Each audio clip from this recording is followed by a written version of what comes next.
ये दम लोक कलाए आओ मिलकर इन्हें बचाइए, तोड़ रही है दम लोक कलाए आओ मिलकर इन्हें बचाइए. आम्ही पुन्हा एकदा नागालँडच्या प्रवासाला निघालो आहोत. या प्रवासातील वेगवेगळे आकर्षक दृश्य कॅप्चर करण्यासाठी माझ्यासोबत अथर्व पडवळ आणि समीर पवार हे दोघेजण आहेत. नागालँडतील या तिसऱ्यांदा प्रवासासाठी वेगवेगळे आकर्षक दृश्य पाहण्यासाठी आपण अद्ययावत राहा, अपडेट राहा आमच्यासोबत.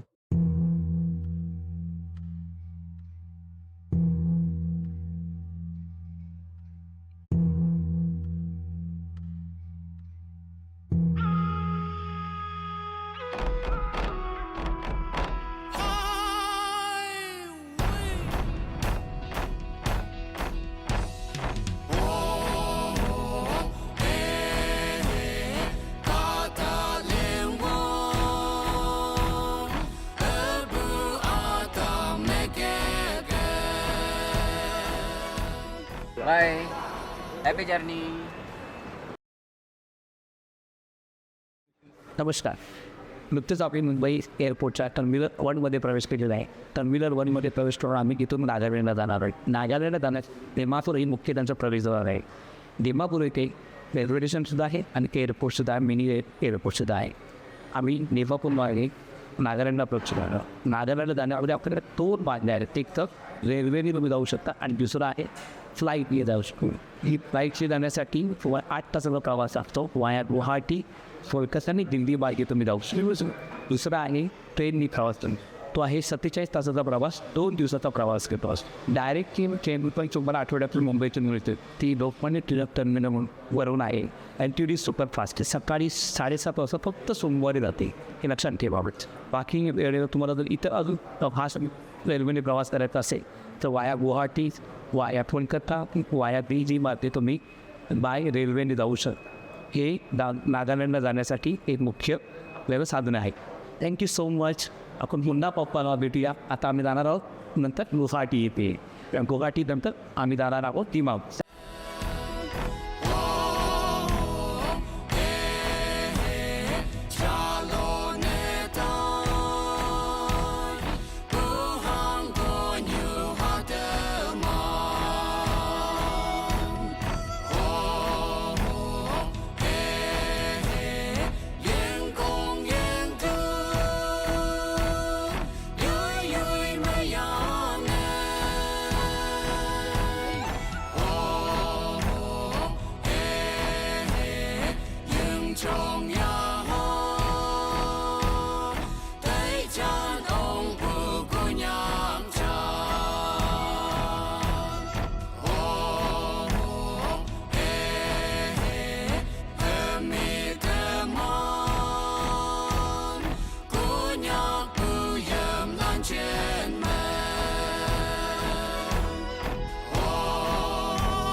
आज आम्ही मुंबईवरून गुवाहाटीला उतरलो आहोत. जस्ट आमची ती 1 तासाभराची विश्रांती आहे आणि परत आम्ही ऑनबोर्ड होऊन दिमापूरला म्हणजे नागालँडला प्रवेश करणार आहोत. या विश्रांतीमध्ये एक हॉरिबल किस्सा झाला. तो म्हणजे फ्लाईट आमची लँड होत असताना आम्ही क्षणभर घाबरलो होतो. फ्लाईट फुल टर्ब्युलन्स झाली आणि खरंच आम्ही घाबरलो होतो. पण खूप सुंदर असं फ्लाईट उतरली आणि आम्ही आता पुढच्या प्रवासाला निघणार आहोत. पुन्हा एकदा गुवाहाटीच्या क्षणभर विश्रांतीनंतर आज तुमचे विशेष सांगायला आवडेल म्हणजे गुवाहाटी हे ईशान्य भारतातील मोठं प्रमुख शहर आहे. म्हणजे आसाम राज्यातील प्रमुख मोठं शहर म्हटलं तर म्हणायला हरकत नाही. आसाम राज्यातील विशेष काहीशी सांगायचे म्हणजे ब्रह्मपुत्रा नदीच्या तीरावर वसलेले हे आसाम राज्य आणि आसाम राज्याचं मेन कॅपिटल म्हणून गुवाहाटीला ओळखली जाते. आज गुवाहाटीमधून जर तुम्हाला नॉर्थ ईस्टमध्ये ईशान्य प्रदेशामध्ये संपूर्ण फिरायचं असेल तर पूर्ण फिरण्यासाठी गुवाहाटी एक प्रमुख शहर आहे आणि ह्या प्रमुख शहरातून तुम्ही अनेक वाटा आहेत त्या ब्रह्मपुत्रा नदीच्या पूर्वीच्या काळी ब्रह्मपुत्रा नदीतून या तीरावरून लोक वेगवेगळ्या मार्गाने निघून जायचे. पण आता हे अत्याधुनिक मार्ग असल्यामुळे हे गुवाहाटी प्रमुख कॅपिटल शहर बनले आणि गुवाहाटी शहरातील ह्यांची एक हैसियत तुम्हाला सांगतो नॉर्थ ईस्ट लोकांचे. यांचं ट्रेडिशन तुम्ही सुंदर पाहू शकता. इकडे खूप सुंदर असं ट्रेडिशन आहे विमानतळातच आपल्याला पाहायला मिळतं आहे.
ईशान्य भारतातील नागालँड राज्यातील दिमापूर हे नागालँड राज्याचं प्रवेशद्वार आहे म्हणून संबोधलं जाते. प्रवेशद्वार अशासाठी संबोधलं जाते की ते एअरपोर्टसुद्धा आहे आणि रेल्वे स्टेशनसुद्धा आहे. ह्या नागालँड राज्याची खरं म्हटलं तर दिमापूर ही कॅपिटल नसून एक व्यावसायिक राजधानी आहे. तर आपण पुढील लवकरच याच्या बाबतीत आपण अपडेट देणार आहोत व्यावसायिक राजधानी बाबतीत.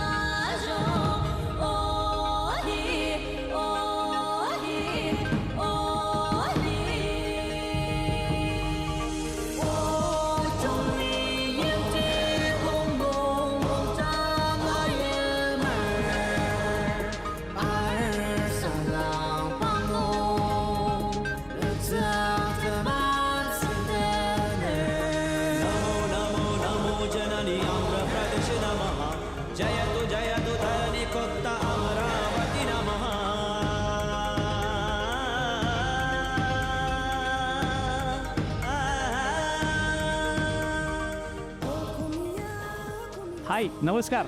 आम्हालाही उत्सुकता आहे, तुम्हालाही उत्सुकता असेल नागालँडची. खरंच नागालँड या प्रदेशाची उत्सुकता आम्हालाही खूप आहे.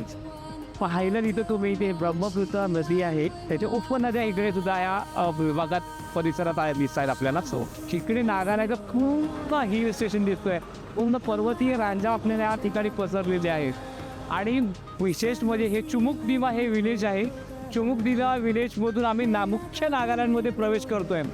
नागालँड हिल स्टेशन किंवा नागालँड हिल स्टेशन म्हणून म्हणतात. आणि मुख्य नागालँडची प्रवेशद्वार किंवा सीमा जिथून नागालँडच्या जिथून सीमावरती प्रवेश सुरू होतो तो हा नागालँडचा प्रवेश तुम्ही पाहू शकता. इतकं सुंदर नयनरम्य नागालँड संस्कृती जपलेली आहे. तुम्हाला पाहायला गेलं तर इथे तुम्ही एक चेकिंग केलं जातं. RTOचं त्यांच्या नागालँडचं चेकिंग आहे. पण RTOचं चेकिंगसुद्धा त्यांनी ट्रेडिशनल पद्धतीने जपण्यासाठी सुंदररित्या प्रयत्न केलेला आहे.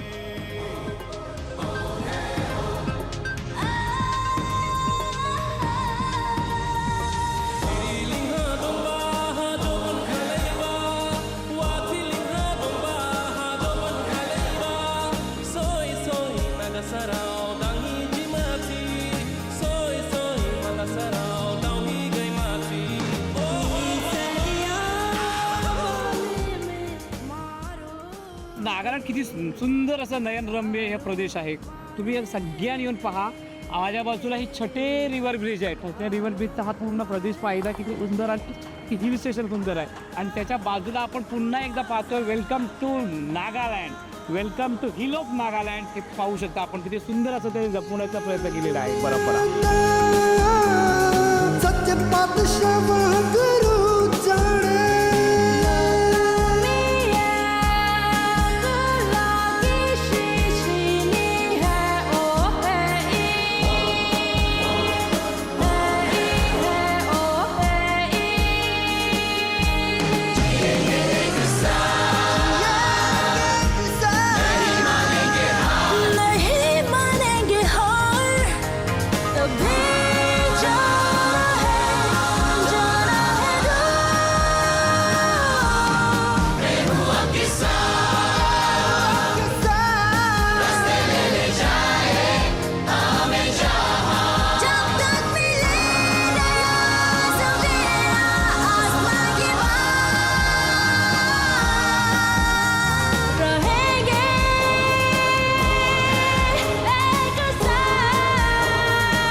শুনে কেউ না যে তবে একলা চলো রে, যদি তোর ডাক শুনে কেউ না যে তবে একলা চলো রে, একলা চলো একলা চলো একলা চলো একলা চলো।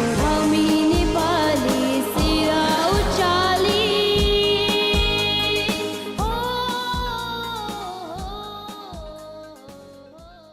तुम्ही जर नागालँडला आलात अवश्य एक गोष्ट खायची इकडे लोकल फूड.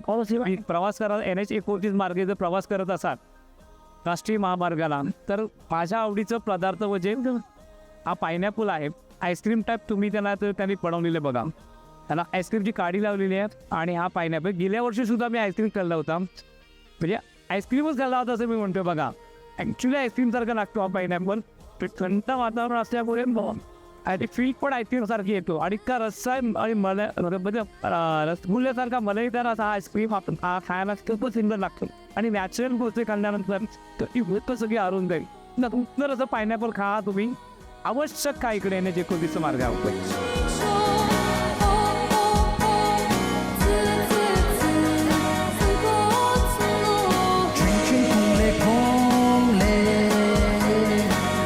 上帝梦说呀，阳光梦说阳光嘞哦，阳光说。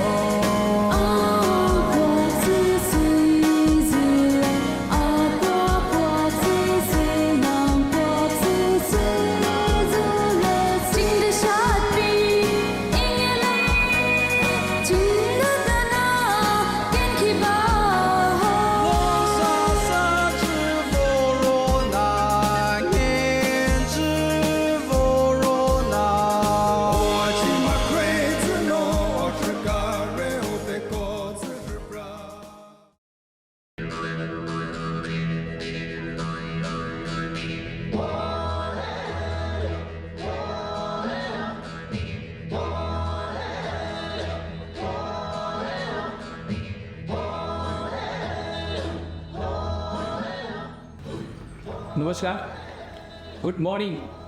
आज आम्ही नागालँडमध्ये किंग वेमा या अंगामी लोकांच्या वास्तव्याच्या ठिकाणी आम्ही आलेलो आहोत. आणि अंगामी लोकांच्या येण्यापूर्वी काल इव्हिनिंगला ॲक्च्युली आम्ही त्या शूट घेणार होतो पायगोंगसेची, पण मुळात आम्हाला शूट घ्यायला भेटली नाही. कारण बिकॉज आम्ही तिकडून निघाल्यानंतर दिमापूरवरून कोयमा मार्गे किंवा कोयमा टाऊन मार्गे आम्ही नागालँड त्या दक्षिण विभागातील अंगामी यांच्या वास्तव्य ठिकाणी किंग वेमा विलेजमध्ये आम्ही स्थित आहोत. आणि काल इव्हिनिंगला खूप थंडी असल्यामुळे म्हणजे टेम्परेचर नॉर्मली 7वर गेलं होतं इव्हिनिंगचं, त्यामुळे खूप थंडी. आणि इकडे संध्याकाळ म्हटलं तर ॲक्च्युली दुपारी 1:30 वाजले तर त्यावेळेला ऑलमोस्ट 4 वाजल्यासारखे झाले होते. आणि ज्यावेळेस 4 वाजता आम्ही इकडे पोहोचलो पूर्ण काळोख पडला होता, त्यामुळे शूट काही करता आम्ही नाही आहे. आणि शूट न करता असल्यामुळे आम्ही ती कालची शूट थांबवली होमस्टेची. आणि आम्ही मुळात तिथे असं आता ब्रेकफास्ट करत आहोत. आणि ब्रेकफास्टला बघितलं आपण ही मुळात आपण त्याला चपाती म्हणतो, ते लोकसुद्धा ह्या चपाती म्हणतात. आपली चपाती थोडी पातळ असेल आणि ह्यांची चपाती इथं थोडी जाड असते, पण खायला खूप सुंदर लागते. लाईक पराठा टाईप ती चपाती आहे आणि चपाती खूप सुरेख आणि चवदार आहे. दुसरी गोष्ट ही गुगणी म्हणून भाजी आहे. गुगणी भाजी इतकी सुंदर आहे खायला. मला ऑथेंटिक फूड खूप आवडतं आणि नॅचरली ज्या ठिकाणी जातो ना ते तिथलंच फूड खाण्यासाठी मी खूप हे असतो. आवडा म्हटलं तरी चालेल मला तुम्ही. आणि गुगणी म्हणजे काय सांगतो तुम्हाला, मुळात हे आहे वाटाण्याची उसळ, पण ही त्यांच्या स्टाईलमध्ये बनवलेली आहे. त्या चवदार एकदम खूप अप्रतिम लागली. सकाळी ब्रेकफास्ट माझं जमके झालेले आणि चहा मी नॉर्मली आपल्या चहासाठी त्याने बनवली आहे. आणि खूप सुंदर असं मी ब्रेकफास्ट आमचं झालेल्या बर्फेचे ब्रेकफास्ट करून आम्ही हॉर्नबिलच्या इकडे जाणार आहोत, जिथे आज कोहिमा किंवा किस्मा हेरिटेजमध्ये जिथे क्युरियासिटी तुम्ही सगळी वाट पाहताय त्या किस्मा हेरिटेजची, तिकडे आम्ही लवकरच जाणार आहोत.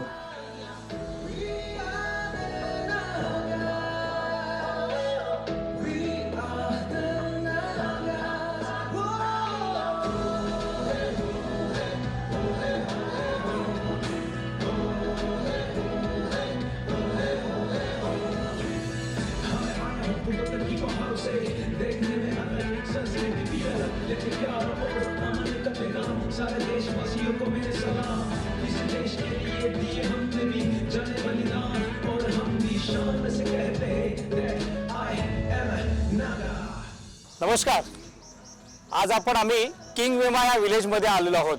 तुम्ही माझ्यासमोर पाहता हा किंग वेमाचा प्रमुख गेट आहे. किंग वेमा या विलेजची ओळख अशी सांगायची म्हटलं तर भारतातील नागालँड राज्यातील दक्षिण विभागातील हे विलेज आहे किंग वेमा. त्या गेटसमोर आम्ही उभे आहोत. किंग वेमा हे अंगामी लोकांचं वास्तव्याचं ठिकाण आहे. अंगामी लोकांविषयी सांगायचं म्हटलं तर नैसर्गिक प्रसाधने बनवण्याचे त्यांची खास खासियत आहे, म्हणून त्यांना नैसर्गिक प्रसाधनाची ओळख म्हणून अंगामी लोकांची खास ओळख आहे. दुसरी गोष्ट किंग वेमाची अजून एक गोष्ट सांगायला आवडेल. इथून 2 किलोमीटरवरती किस्मा हेरिटेज आहे. किस्मा हेरिटेज हॉर्नबिल फेस्टिवलसाठी प्रसिद्ध आहे. हॉर्नबिल फेस्टिवलमध्ये इथे सेलिब्रेशन होतं आणि या हॉर्नबिल फेस्टिवलमध्ये आलेल्या पर्यटकांना राहण्याचं ठिकाण म्हणून किंग वेमा पूर्ण पर्यटकांसाठी सजलेला असतो. तुम्ही पाहू शकता आज आम्ही अंगामी लोकांच्या वास्तव्याच्या ठिकाणी राहायला आलेलो आहोत. अंगामी लोकांच्या वास्तव्य ठिकाणी म्हणजेच पाईन होमस्टे या ठिकाणी आम्ही राहत आहोत. पाईन होमस्टे म्हणजे थोडक्यात सांगायचं म्हणजे अंगामी लोक हे इथल्या हॉर्नबिल फेस्टिवलचे पूर्ण लोकांसाठी, पर्यटन लोकांसाठी राहण्याची व्यवस्था करतात. इकडे छोटे छोटे होमस्टे आहेत. म्हणून आम्ही सुद्धा जसाच प्रकारचे एक होमस्टे निवडलेला आहे, तो पाईन होमस्टे. इथून 9 ते 12 किलोमीटरच्या अंतरावर कोयमा टाऊन आहे. आणि इथून तुम्ही पाहिला पुढे राईट साईडला गेलात तर म्हणजे अरुणाचल प्रदेशच्या साईडला गेलात तर किंगमा, चाकमा आणि वेसमा अशा कुजमा असे वेगवेगळे गावं आहेत काही ठराविक अंतरावरती. अशा ठिकाणी मध्य ठिकाणी आम्ही पाईन होमच्या ठिकाणी राहिलो आहोत.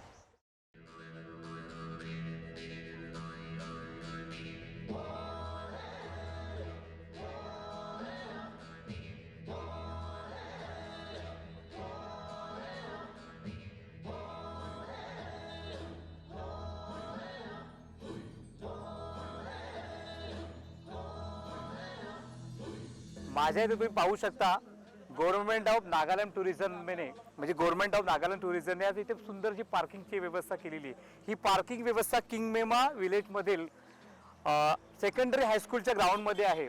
इथे पाहू शकता वरती सेकंडरी हायस्कूल आहे आणि ही ते मोठी पार्किंग व्यवस्था आहे. ह्या पार्किंग व्यवस्थेचं विशेष म्हणजे सांगायला तुम्हाला जर ह्या नागालँड टुरिझममधून आल्यानंतर किंवा इथे हॉर्नबिल फेस्टिवलला आला असाल तर तुम्ही ऑलरेडी किंगमेमा इथेच तुम्ही स्थायिक व्हा आणि किंगमेमाच्या आसपासच्या गेटच्या जवळपास तुम्ही स्थायिक झाल्यानंतर इथून पार्किंगची व्यवस्था तुम्ही हॉर्नबिलला फ्री ऑफ चार्जमध्ये ते लोक हॉर्नबिलला घेऊन जातात.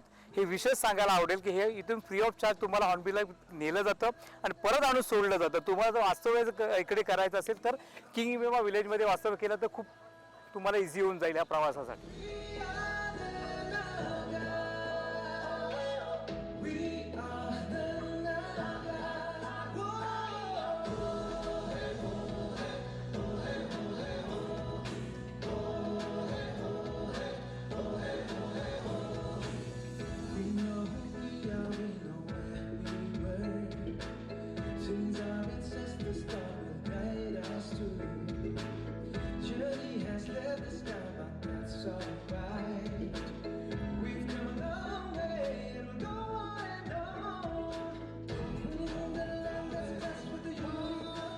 ज्याची तुम्हाला उत्सुकता होती, आतुरता होती, अशा या किस्मा हेरिटेजच्या मुख्य प्रवेशद्वाराजवळ आम्ही आज आलेलो आहोत.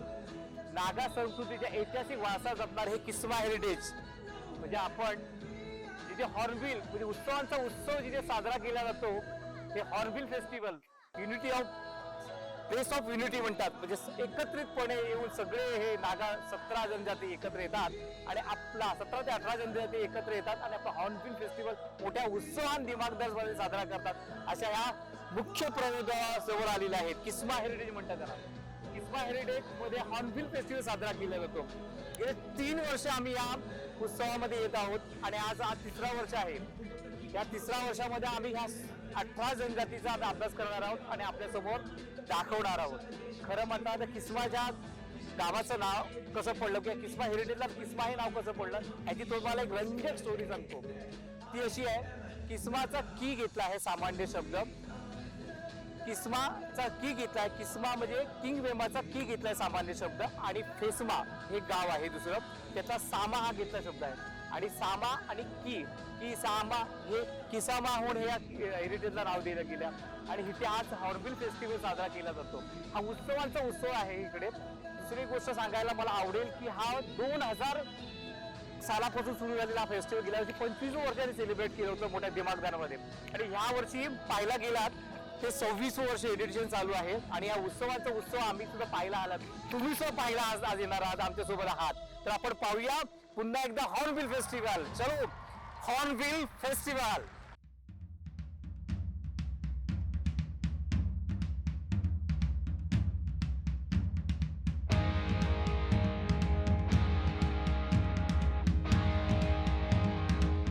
गव्हर्नमेंट ऑफ नागालँड टुरिझमने आज त्यांच्या मुख्य प्रवेशद्वारावरती एंट्री बँड दिलेला आहे. त्याची फार मोठी किंमत नाही आहे. आज आम्ही 450 किंमत म्हणजे ईच पर्सन 150 रुपीज त्याने चार्ज लावलेले आहे. खरंच आता याची इथलं जर भौगोलिक ते परंपरा तुम्ही पाहिलीत, इथे आदिम परंपरा, इथे आदिम मानवाची सगळी परंपरा पाहिली तर ही क्षुल्लक फी सुद्धा त्याची नथिंग आहे.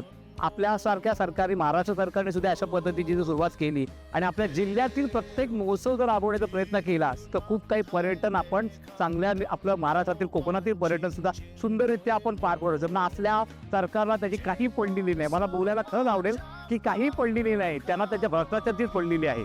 तर बघा, पण खरंच इथलं पर्यटन इतकं सुद्धा यांचा मिनिस्टर सुद्धा स्वतः आपल्या इथल्या पर्यटनाविषयी सतत काही नाही काहीतरी त्याची पोस्टिंग करत असतो. म्हणजे कितीतरी ही लोक आपल्या पर्यटनावरती जगण्याचा प्रयत्न करतात. बघा, खूप सुंदर असं नागालँडचं हे हॉर्नबिल फेस्टिवल आहे. Hello sir, for which tribe you? Which tribe sir? कौन से ट्राइब से आप? पराफ्रा. Okay, thank you.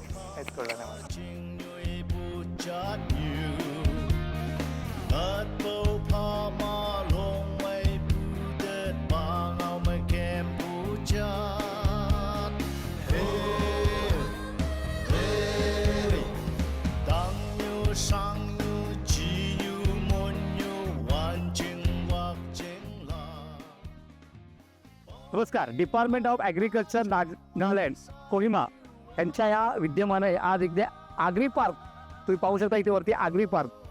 मुळात आपल्याकडे आगरी म्हणजे मच्छी सुकवण्याचे ठिकाण असतं, बरोबर की नाही? पण हे मच्छी सुकवण्याचे ठिकाण नसून इकडे ॲग्रिकल्चर पार्क आहे. म्हणजे सुका रानमेवा इथे सुकवला जातो आणि हा सुका रानमेवाचा आनंद तुम्ही घेऊ शकता, म्हणून इकडे त्याला नाव दिले ॲग्री पार्क.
नमस्कार. हॅलो.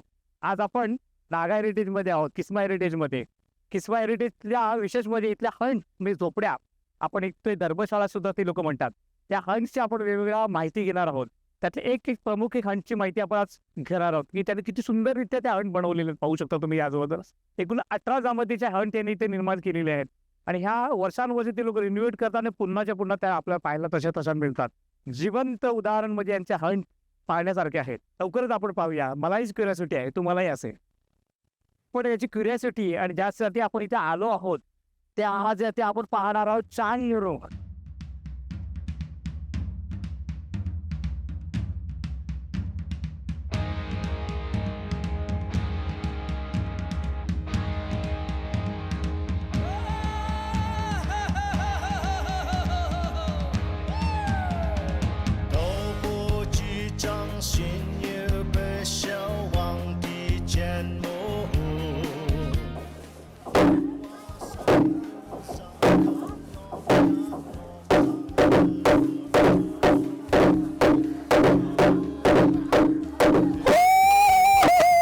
तुम्हाला एक विशेष गोष्ट इथे सांगायला आवडेल मला. ती गोष्ट अशी आहे की या हॉर्नबिल फेस्टिवलमध्ये नागा हा म्हणजे धर्मशाळा, नागा लोकांची धर्मशाळा जिथे प्रशिक्षण दिलं जाते नागा संस्कृतीविषयी, त्यातील एक विशेष महत्त्वाचं गोष्ट म्हणजे हे आपण पाहू शकता समोर लॉंग ड्रम, एक मोठा ढोल, लांब लचक ढोल. तो 30 फुटाचा ढोल आहे, कमसे कम 30 फुटाचा ढोल. आणि त्याचा बुंद्याचा जो तुम्ही आकार पाहिला तर माझ्या कवालीमध्ये पण येत नाही. आपल्याकडे कवाली मोजण्याचा प्रकार बघा, कवालीमध्ये पण येत नाही. एवढा मोठा त्याचा बुंदा आहे, केवढा मोठा प्रचंड हे झाड, आणि त्याच्यापासून हे लॉंग ड्रम बनवलेलं आहे, म्हणून याला लॉंग ड्रम म्हणतात इंग्लिशमध्ये.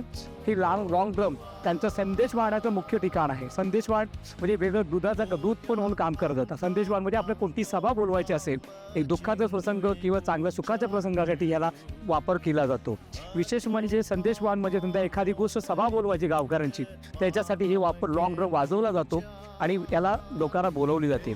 किंवा एखादा विजय प्राप्त त्या लोकांनी जर केला असेल नागा संस्कृतीने, तर विजय प्राप्त केल्यानंतर त्याचे आनंद मिळवण्यासाठी सगळे लोक एकत्र येतात. ह्या दोन्ही साईडला लॉंग ड्रमच्या उभे राहतात आणि विशिष्ट पद्धतीने वेगवेगळ्या पद्धत पण त्याच्यात वाजवण्याच्या आहेत. हे लॉंग ड्रम जर तुम्ही पाहिलेत तर यांच्या प्रत्येक 17-18 संस्कृतीमधल्या त्यांची नावं सुद्धा वेगवेगळी असतात. यांचं नाव आहे अँटीमॉन्यू. जर तुम्ही हे जर बघितलं ते वाघाचं तुम्हाला मुखवटा तुम्हाला पाहायला मिळेल. हा वाघाचा मुखवटा म्हणजे हे ॲक्च्युली बघायला गेलं तर हे मेल व्हर्जन आहे. इकडे फिमेल व्हर्जनचं पण ते लॉंग ड्रम असतं आणि मेल व्हर्जनचं लॉंग ड्रम असतो, दोन प्रत्येक जमातीमध्ये. पण या लॉंग ड्रममधील वेगवेगळ्या प्रत्येक जमातीची नावं सुद्धा त्यांनी वेगवेगळी दिलेली आहे. इथे अँटीमॉन्यू म्हणून लॉंग ड्रमचे आहे. दुसरी गोष्ट सांगायची म्हणजे एखादी गोष्ट प्रशिक्षण देण्यासाठी जर मुलांना बोलवायचं असेल, त्यासाठी सुद्धा इथे कॉल करण्यासाठी त्याचा लॉंग ड्रमचा वापर केला जातो. मग एखाद्या माणसाला बोलवायची असेल, एखादा दुःखाचा प्रसंग समजा घडला, एखाद्याचा मृत्यू झाला, तर त्याचा मृत्यू गावामध्ये संदेश पसरवण्यासाठी ह्याचा लॉंग ड्रमचा वापर केला जातो. अनेक या गोष्टीचा वापर करण्यात आलेला आहे. तुमचा फेस्टिवल आहे, आमचा फेस्टिवल घोषणा करायची आपल्याला, हॉर्नबिलची घोषणा करायची असेल तर पूर्वीच्या काळी हे डोंगरावरती धर्मशाळेचे लॉंग ड्रम असायचे. मग ते गावातल्या अख्ख्या लोकांना बोलवणं, त्यावेळेला काय फोन नव्हते किंवा अन्य काही मार्ग नव्हता. त्यावेळेला लॉंग ड्रम वाजवले जायचे आणि दुःख मिळलं म्हणून याची माहिती देण्यासाठी, संदेश वाहण्यासाठी सुद्धा लॉंग ड्रमच्या अनेक गोष्टीसाठी लॉंग ड्रम या धर्मशाळेत त्यांनी ठेवला होता आणि त्याचा हे वापर करत होते. खरं पाहता ह्या लॉंग ड्रमला सुखदुःखाच्या प्रसंगाला त्यांनी वापरला आहे आणि आज आपल्याला हा त्यांचा स्थित तशाच्या पद्धतीने आपल्याला पाहायला मिळतोय.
नमस्कार मित्रांनो, आज आपण इकडे नागा संस्कृती हॉर्नमध्ये आहोत आणि विशेष म्हणजे सांगायला म्हणजे ही राईस बियर आहे, ही मिलेट बियर ॲक्च्युली आहे आणि वेगवेगळ्या त्यांच्या खाद्यसंस्कृतीतल्या वेगवेगळ्या म्हणजे आपण म्हणतो ना तांदळाची, नाचणीची अशा वेगवेगळ्या बियर हे लोक असतात. त्यांच्या घरामध्ये तुम्ही जर गेलात तर एक मोठा तपेला चढवलेला असतो आणि या तपेल्यामध्ये पूर्ण कंटिन्यू ती बियर कंटिन्यू प्रोसेस चालू असतो. ती बियर बनवली असतो.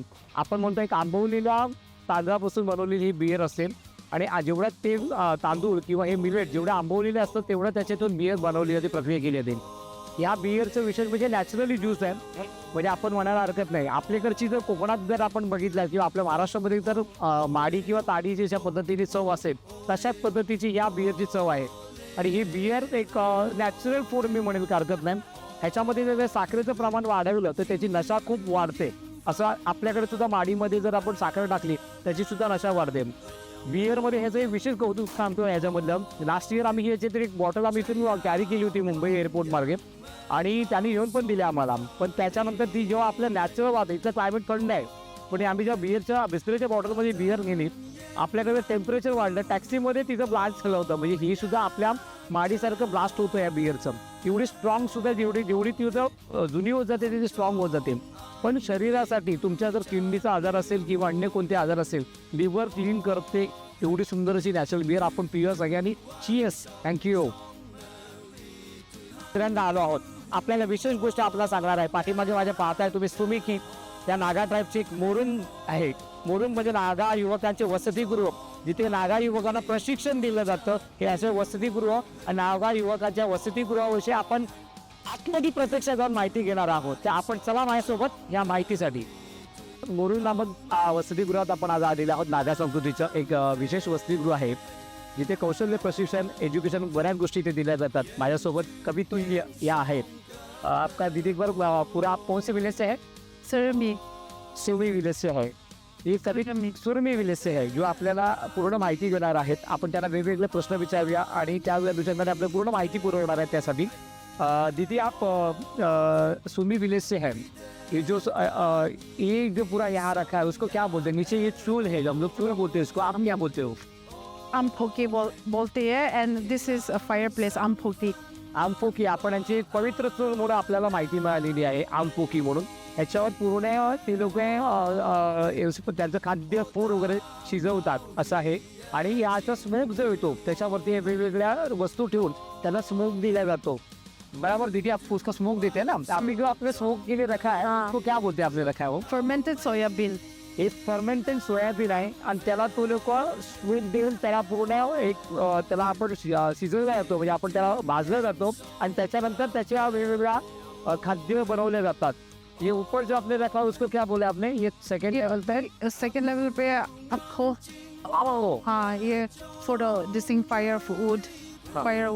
फायरवूड म्हणजे हे आपण बघायला गेला तर इथे आपल्याकडे लाकडं आपल्याकडे सुरुवातीला प्रथा होती. मनपीच्या वरती लाकडं सुकट टाकायची, पावसाळी ओली लाकडं असायची, ती सुकट टाकून फायरवूड म्हणून ते लोक म्हणतात, ते वापरतात त्याच्यामध्ये. और तिसऱ्या लेवल में आपने जो ऊपर रखा है किसको क्या बोलते आप? जो Amka, the top most is the amka. अंका म्हणजे आपल्याकडे जर पूर्वी काली जर तुम्ही पाहिलं तर धान्य सुकवले जायचे. म्हणजे धान्य आपल्याला जर पुन्हा शेती करण्यासाठी ते धान्य वापरायची, ते त्याची धान्य सुकवून आपण पुन्हा त्याच्या रिप्लांटसाठी ही धान्य वापरत होते. ते वेगवेगळे धान्य त्यांनी इकडे सुकवलेले आहेत. ते लोक आमखा म्हणतात, बरोबर ना? ते आमखा होतात. हे अशा पद्धतीची ही त्यांची पूर्ण रचना आहे. आणि या रचनेमध्ये त्या मोरून नामक या वसतिगृहामध्ये किंवा या त्यांच्या या पूर्ण अंटमध्ये वेगवेगळे त्यांनी गोष्टी ठेवल्या. पाठीमध्ये माझ्या तुम्ही पाहताय की वेगवेगळे त्यांचे बकेट्स आहेत इकडे या साईडला. या बकेट्समध्ये सुद्धा वेगवेगळे बकेट्स जेव्हा वेगवेगळ्या ठिकाणी वापरली जातात. एका साईडला पाठीमागे तुम्ही कॅमेरामॅनच्या पाठीमागे बघितले तर धान्य आहे पूर्ण त्यांनी, आणि ही धान्य पूर्ण सुकवलेली धान्य रिप्लांटसाठी वापरतात, आईवडील त्यांना खाण्यासाठी वापरतात, असे ते साठवून ठेवतात. वरती त्याच्या इथे तुम्ही पाठीमागे मोरून जर प्रॉपर तुम्ही मोरून त्याच्या पाहिल्यात वेगवेगळ्या नागा संस्कृतीच्या वेगवेगळ्या ट्राईबच्या, तर इथे मोरूनवरती नक्षीकाम म्हणजे कौशल्य काम ह्यावेळी त्यांच्या विशेष दिसतं. जसं की मिथूनचं त्यांचा मुखवटा, मिथूनचं त्याचं शिर किंवा हॉर्नबिल पक्षाची नक्षीकाम, अशा अनेक कोरीव कामं तुम्ही जर मोरूनमध्ये झोपडपट्टीत पाहिल्यात, झोपडमध्ये पाहू शकता. दूसरी गोष्ट जो बकेट सामने रखा उसको बकेट को क्या बोलते हैं? Basket. केन बास्केट. ये जो कैरी करने के लिए यूज करते हैं ना, Carry सामान like fruits, vegetables after the harvest के बाद ना. हा म्हणजे शेतीचं आपल्या हार्वेस्टच्या नंतर आपण म्हणतो शेती पूर्ण झाल्यानंतर ऑक्टोबर-नोव्हेंबर महिन्यानंतर जी आपली शेती कॅरी करण्यासाठी म्हणजे फूड किंवा अन्य काही व्हेजिटेबल्स वगैरे असतात ते कॅरी करण्यावरती त्या महिला लोक यांचे विशेष पाहायला गेल्यात तर शेती कामामध्ये खूप पारंगत होतात आपल्या पुरुषांपेक्षा. इथे पाहण्यात येतो, मी माझ्या एक नजरमध्ये आलंय. तर त्याच्यासाठी हे बकेट वापरलं जातं. बाजूला बकेट नंतर तुम्ही इकडे हा भोपळ्याच्या बियांचं थोडंसं हे बघितलं असेल तुम्ही तर कळलं. भोपळ्याच्या बिया सुकवल्या जातात ॲक्च्युअली पाहायला गेलं. दुसरं आहे की दुसरं बघू बकेट्स आहेत डोक्यावर वापरतात. वेगवेगळ्या बकेटची आहेत याच्यामध्ये धान्य टाकायला जातं. इकडे सूप आहे तुम्ही पाहिला तिकडे, तो त्या सुपान सुद्धा आपण एखाद्या धान्यावरचा कचरा साफ करण्यासाठी किंवा त्याच्यामध्ये आपण आपल्याकडे सुपामध्ये ठेवून धान्य जसं कचरा त्याचा साफ करण्यासाठी सुपांचा वापर केला जातो. दुसरी गोष्ट इकडे तुम्ही जर पाहिलं पाठीमागे मोठ्या मोठ्या इसको क्या बोलते हैं आपको पता है इसको आपको क्या? हाँ, ये भी कैन बास्केट है. हाँ. ये यहाँ पे स्टोरेज के लिए, स्टोरेज सामान रखने के लिए. म्हणजे तुम्ही इथे पाहू शकता सामान स्टोरेज करण्यासाठी पण त्यांचे वेगवेगळे बास्केट आहेत. आपल्याकडे जसे आपल्याकडे पहिल्यांदा कणगी असायची तसे यांच्याकडे केन म्हणून बास्केट नामक आहेत. अशा या विविध संस्कृती येथे त्यांनी जपलेल्या आहेत. म्हणजे तुम्ही जर प्रत्येक ठिकाणी तुम्ही गेलात तर वेगवेगळ्या पद्धतीने त्यांची ही गोष्ट त्यांनी मांडून ठेवलेली असते. आणि इथे इथे तुम्ही काय ठिकाणी तुम्ही गेलात तर इथे पोक वरती पद्धतीने लटकवलेले असतात वेगवेगळे वन्य प्राण्यांचे, म्हणजे आपण मांस इथे लटकवलेले असतो आणि ते सुकवतात ही लोक. आणि त्याच्यामध्ये त्याचा स्मोक जे येतो तुम्ही जर ते सुकवून तो स्मोक बनवून त्याचा फ्लेवर खाण्यासाठी सुरेख लागतो. दुसरी गोष्ट शिक्षण, म्हणजे इथं आदिवासी बोलीभाषेचं शिक्षण सुद्धा ह्या लोक देतात. आप एजुकेशन भी यहाँ पे दिया जाते. जो ओल्ड लोग रहते थे उनको म्हणजे तरुण युवकांना हे लोक शिक्षण प्रोव्हाइड केलं जातं इथे आदिवासी लोकांना. आणि त्यांचे धार्मिक सामाजिक बोलीभाषा इथे ह्या मोरुंगमध्ये किंवा याच्यामध्ये हंडमध्ये शिकवलं जातं. कौशल्य विकास म्हणजे आपण मगाशी सांगितलं की कोरीव काम, नक्षीकाम याविषयी सुद्धा प्रशिक्षण इथे दिलं जातं. सामाजिक तरुणांना त्यांच्या सामाजिक भूमिका कशा राबवायच्या या बाबतीत सुद्धा सामाजिक शिक्षण जुनी लोक आपल्या या शिक्षणातून प्रशिक्षण दिलं जातं. गाव संरक्षण म्हणून आहे, एज्युकेशन सिक्युरिटी आहे ना, बरोबर आहे. आप सिक्युरिटी केली या का जो मुख्य राहतात यातील गावातील कोण जे प्रमुख असायचा तो गाव सिक्युरिटीसाठी ह्या मोरूंमध्ये एकत्र येऊन ही लोक त्या मुलांना त्यांच्या हंटिंग कसं करायचं, बरोबर ना, हंटिंग कैसे करते आहे मग शिकार. और लड़की लोग के लिए, लेडीज गर्ल्स के लिए weaving, हाँ. weaving, and then distinct life skills, or for boys war dance, and then how to make the sword कैसे बनती है. and then ये मोरे पहला ज़माना में व्यू पॉइंट बहुत अच्छा व्यू पॉइंट में बनाता है सब बस्ती देखने के लिए, जैसे कि मतलब एनिमी आने का टाइम में देखने के लिए ना अच्छा व्यू पॉइंट में बना देते हैं. म्हणजे ह्यांचं मी आता मगाशी सांगितल्याप्रमाणे परफेक्ट म्हणतात. एकतर प्रशिक्षण चांगल्या युद्ध कौशल्याचं प्रशिक्षण देऊन हा जी मोरुंग आहे उंच डोंगरावरती, जसं आपल्या शिवाजीच्या राजांमध्ये आपण जसे गड किल्ले बांधले होते तसे ह्यांची ही मोरुंग आज बघायला गेलं तर उंच ठिकाणावर दिसून पूर्ण शत्रू कुठे येतोय किंवा अन्य काही गोष्टी आपल्याकडे येऊ नये आपल्या या संस्कृतीवर घाला घालवण्यासाठी ते लोक त्या संस्कृती जपण्यासाठी मोरुंग खूप उंचाई बांधली जात असे. आणि तिथून मग त्या पूर्ण आजूबाजूच्या परिसराचं निरीक्षण करण्यासाठी या मोरुंग झोपडीचा वापर. दुसरी गोष्ट दिदीने सांगितलं वेबिंग, म्हणजे आधी सुद्धा पाश्चिमात्यांचे कपडे बघितले. ते एक यंग युवती बसले तर तिकडे कॅमेरा केला तर बघा त्यांच्या तुम्ही जर शॉल्स वगैरे कपडे सगळे बघितले तर त्या प्रत्यक्षात त्यांनी स्वतःने विणलेले कपडे आहेत. आज बघायला तर नागा संस्कृती खास वैशिष्ट्य म्हणजे यांची ही जी कपड्यांची रचना वेगवेगळ्या संस्कृती वेगवेगळ्या आहेत. अतिशय सुंदर असताना ते स्वतः विणतात. एक 3-3, 4-4, 8-8 दिवस महिना लागतो या कपड्यांना विण. त्याची कॉस्टली सुद्धा महाग ही त्यांनी जपून ठेवली आणि हे जपल्यामुळे खूप सुंदर दिसत संस्कृती जपून ठेवली. सांस्कृतिक, सामाजिक, धार्मिक, राजकीय क्रियापणाचे केंद्र सुद्धा मोरुंग आहे. म्हणजे सांस्कृतिक सुद्धा त्यांना जपलेलं. सांस्कृतिक जपलेलं म्हणजे वेगवेगळे डान्स त्यांचे वॉर डान्स जे प्रसिद्ध आहेत. प्रत्येक जमातीचे वेगवेगळे नृत्य सुद्धा इथे तुम्हाला पाहायला मिळतील. जास्त करून वारियर नृत्य आणि फेस्टिवल नृत्य आहे ते पाहायला मिळतात. दुसरी गोष्ट अजून एक गोष्ट होतं भांड्यांच्या कोठाऱ्याविषयी आपण माहिती घेतलेलीच आहे. आता स्वयंपाकघरातील भांडी तुम्ही इथे पाहू शकता. या दिदी इथे स्वयंपाकघराची भांडी आहेत त्यांच्या, ही आता ॲक्च्युली ॲल्युमिनियमची आहेत पण मुळात सुरुवातीच्या काळामध्ये जर पाहिलं ते मातीची भांडी असायची. म्हणजे आणि त्याच्या काही गोष्टी तुम्ही आता वेगवेगळ्या झोपड्यात गेलो तर आपल्याला पाहायला मिळतील. या सगळ्या मोरूंची एकंदरीत पाहायला गेलात. दीदी आपकी जो ये इतना साल से अपनी संस्कृति बचा रखा है तो आपको क्या कहना चाहते हैं, हम लोग तरुण युवक के लिए क्या संदेश देना चाहते हैं? आप क्या हम लोग के लिए क्या प्रेरणा दे सकते हैं इसके लिए, आप क्या करना चाहिए आगे भविष्य में? हमारा जो भी है कल्चर ट्रेडिशंस वो अच्छा से प्रिजर्व करके मतलब जनरेशन को पास डाउन करने चाहिए. गुड. म्हणजे ह्यांचं तेच महत्त्व आहे आणि त्याच्यासाठीच बघा ना आज त्या हॉर्नबिल फेस्टिवल मला विशेष मिनिस्ट्रीचे आवडले. इथले जे अनलॉक मिनिस्ट्री है उनका नाम क्या है? मिनिस्ट्री अभी कल्चर मिनिस्ट्री का नहीं पता आपको. मैं बता देता हूँ. हम लोग ऐसे कोई मिनिस्टर आहे त्याने एवढा त्यांचा फेसबुकला शेअरिंग चाललं आहे सगळं. ते एवढा कल्चर आपल्याकडे जे मिनिस्टर त्यावर काही कधी करत नाही आहेत. पण इथल्या मिनिस्टर सुद्धा स्वतःच्या कल्चरवर एवढं पोस्टिंग करत असतात. त्यांची संस्कृतीविषयी सातत्याने आपल्याला माहिती देत असतात आणि आपल्याकडे पोस्टिंग करत असतात. आणि एवढी संस्कृती बघा, त्यांचे कपडे सुद्धा तुम्ही इथून त्या पायाच्या नखापासून ते पूर्ण बघितले तर सुद्धा त्यांनी कपडे सुद्धा त्यांचे स्वतःचे दबलेले आहेत.